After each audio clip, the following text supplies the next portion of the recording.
দেশ ও বিদেশের সকল তরিকার ভাই ও বোনদের প্রতি আমার আন্তরিক শুভেচ্ছা, সালাম। আসসালামু আলাইকুম ওয়া রাহমাতুল্লাহি ওয়া বারাকাতুহু। মহান আল্লাহ পাক রব্বুল আলামিন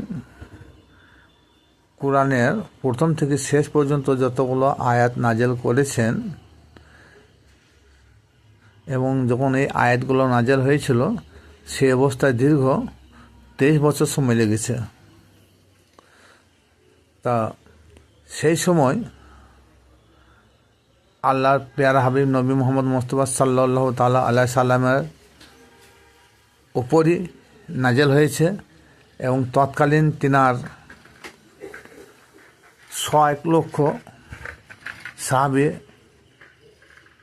ছিল, এবং তার মধ্যে বিশেষ কিছু জলিল কদর সাহাবী ছিলেন। তাহলে কোরআনে প্রথম থেকে শেষ পর্যন্ত আল্লাহ পাক রব্বুল আলামিন অনেক কিছু আদেশ করেছেন, আবার অনেক কিছু নিষিদ্ধ করেছেন, কিছু হারাম ফতোয়া দিয়েছেন, কিছু হালালও বলেছেন। তো যেগুলো হারাম সেগুলোকে আমাদের বর্জন করা প্রয়োজন, যেটা হালাল সেটা আমাদের ভক্ষণ করা প্রয়োজন, যেটা নিষেধ করেছেন সেখান থেকে আমাদের দূরে থাকা দরকার, সেটা বর্জন করা দরকার। যেটা আদেশ করেছেন সেটা মেনে নেওয়া প্রয়োজন, সেটা পালন করা প্রয়োজন। এবং সেই সঙ্গে সঙ্গে তিনি সালাতের অর্ডার করেছেন, হজের কথা বলেছেন, জাকাতের কথা বলেছেন, সিয়াম পালনের কথা বলেছেন, ইত্যাদি ইত্যাদি আরও অনেক কিছু আল্লাহ পাক রব্বুল আলামিন তিনি কোরআনের মাধ্যমে আদেশ করেছেন।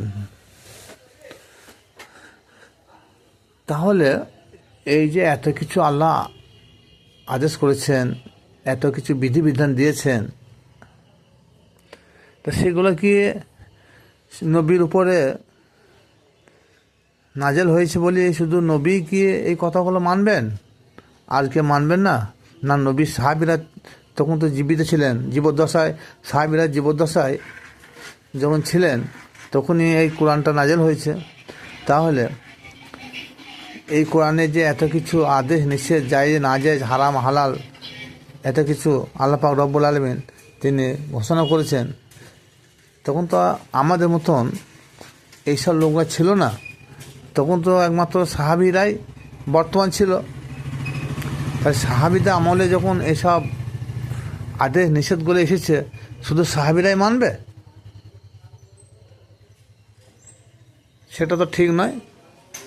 কোরআন সর্বকালের জন্যে বর্তমানকাল।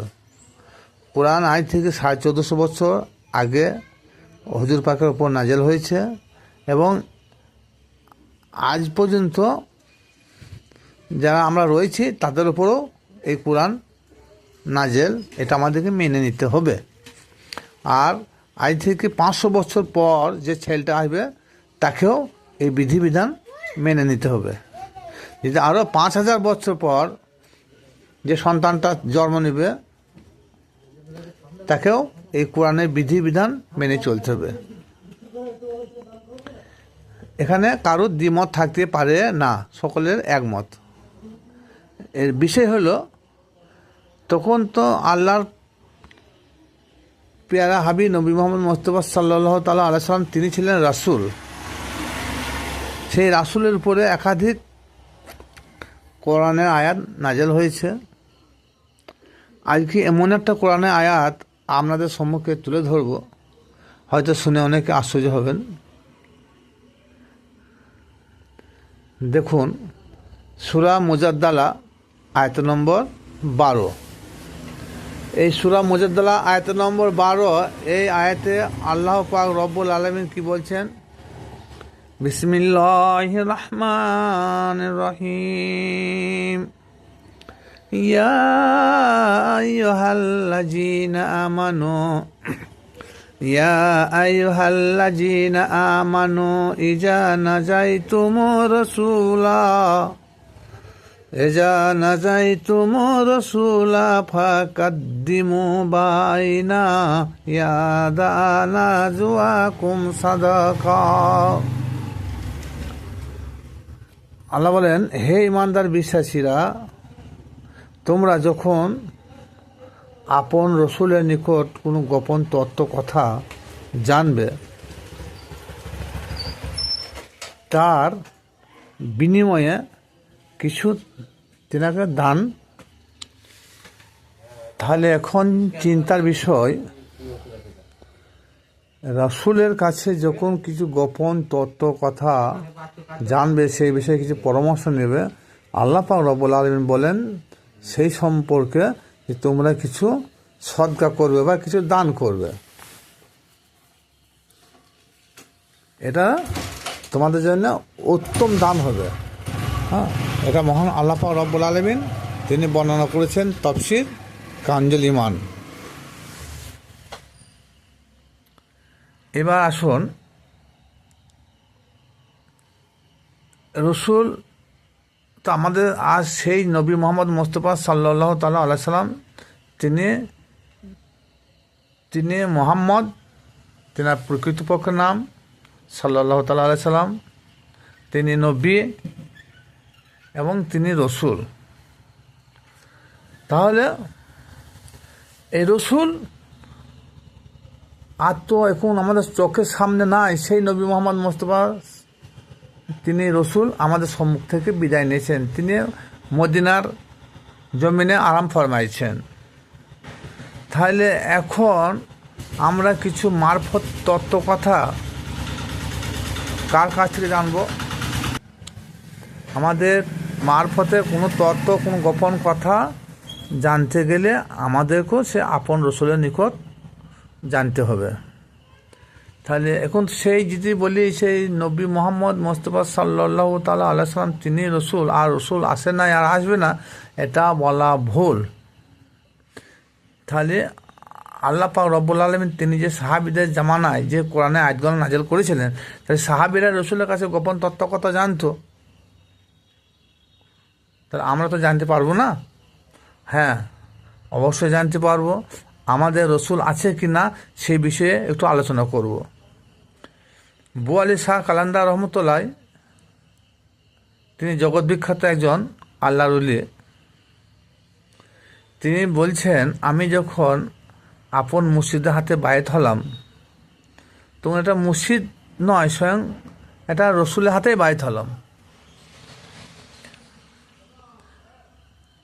তার পরিপ্রেক্ষিতে আবার বলছেন যে না, এটা রসুলের হাতও নয়, এটা স্বয়ং মহান আল্লাহ পাক রব্বুল আলামিনের হাতে বায়েত হলাম। এর প্রমাণটা হলো সূরা আল ফাতে আয়াত নম্বর 10, এই আয়াতে প্রমাণযোগ্য। তাহলে আমরা যারা বায়েত গ্রহণ করেছি পীর মুর্শিদের কাছে, এবং যিনি মুর্শিদ, পীর ও মুর্শিদ, তিনি আমাদের রসুল, সেই রসুলের কাছ থেকে আমাদের কিছু তরিকত, হাকিকত, মারেফতের কিছু গোপন তথ্য কথা জানা যায়। তার জন্য আল্লাহ পাক রব্বুল আলামিন সূরা বাকারা 151 নম্বর আয়াতে বলছেন, রসুলের কাজ হচ্ছে তোমাদের আত্মশুদ্ধি করা বা পবিত্র করা, কোরআনে আয়াত শিক্ষা দেয়া, কিতাব শিক্ষা দেওয়া, হিকমত শিক্ষা দেয়া, যেটা হলে মারফতে জ্ঞান, হিকমত, আর অজানাকে জানা, সেটা হচ্ছে মারফতে জ্ঞান। তাহলে এটা কার কাছে শিখবো? রসুলের কাছে। তাই রসুল তো সেই রসুল না। আল্লাহ পাক রব্বুল আলামিন যুগে যুগে প্রত্যেকটা জাতির ভাষা ভাষীর উপরে একটা করে কিয়ামত পর্যন্ত রসুল প্রেরণ করে থাকেন। এটা তার প্রমাণ সূরা ইব্রাহিম আয়াত নম্বর 4। এই আয়াতে আল্লাহ বলেন যে প্রত্যেক জাতি সেই জাতির ভাষা ভাষী করে, সেই জাতির ভাষার উপরে আমি একটা করে রসুল প্রেরণ করে থাকি। সেই রসুল, আমার কথা সহজ সরলভাবে তোমাদেরকে বোঝাবে। তাই বলতে চাই, বর্তমান তরিকতের ভাই ও বোনদের যারা গুরু ধরেছেন বা বায়েত গ্রহণ করেছেন, পীর মুর্শিদের হাতে, সেই পীর মুর্শিদই আমাদের রসুল। সুতরাং আমাদের যদি কিছু তত্ত্ব কথা, হকিকতে মারফত কথা জানার প্রয়োজন থাকে, সেই যিনি পীর মুর্শিদ আমাদের রসুল, তিনার কাছ থেকে আমাদেরকে জানতে হবে। সুতরাং সেই কোরআনের সূরা মুজাদ্দালা 12 নম্বর আয়াত অনুযায়ী সদকা দিতে হলে আপন রসুলকে দেওয়া প্রয়োজন। জানি না কে কতটা বুঝলেন, তবে না বোঝার কোনো কারণ নাই, খুব স্পষ্ট ভাষায় বর্ণনা করেছি, কোনো জটিল ভাষা প্রয়োগ করি না। যত ভিডিও আছে সহজ সরলভাবে ধীরস্থিরভাবে বলার চেষ্টাও করি। তাহলে আজকের এই যে ভিডিওটার সারমর্ম হলো